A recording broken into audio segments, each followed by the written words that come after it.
ito ngayon yung view sa Patterson Road. Sa harapan ko yung building yan. Kaliwa ayun, mahaba na building. Madilim kasi umuulan. Sayang naman nandito ako. Inuunan ko na lang kahit may talisik or Patterson Road. Ito yung mga building, mga gaganda tingnan, no?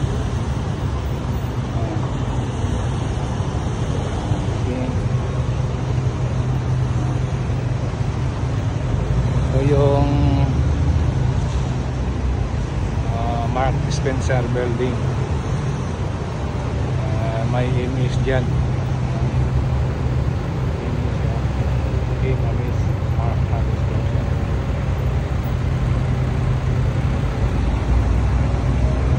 Diyan ako dati gumagawa ng diaphragm wall before. When I came here in Singapore, it was 2008. I started working there. Diaphragm wall construction. Patterson Road. Papunta na yan sa sa Shaw Boulevard, sa Orchard. Yung Shaw Boulevard na yan, ito yung Shaw House. Yan, tinihan.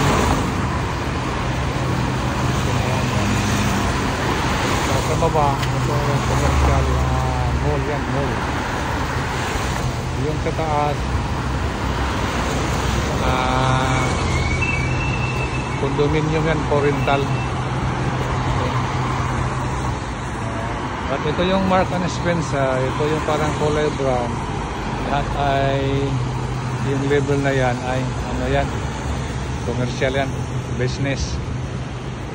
Pataas na yan, pataas, katulad dito, pataas, na yan, condominium na yan.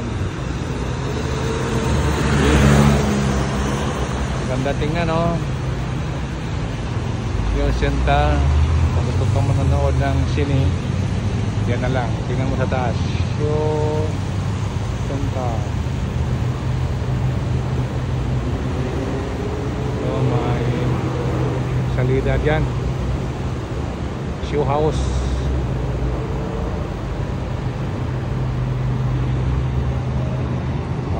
Okay, tapos ito lang, katabi lang sa exit ng MRT, exit number 10. Kung gusto kang bumaba papuntang North South Line, dito ka lang bababa. Yung pinagtrabahuan ko, Thompson East Coast Line yun, Caldecott. So kung gusto ko magpunta dito, dito ako lalabas, dito ako papasok. Di ba?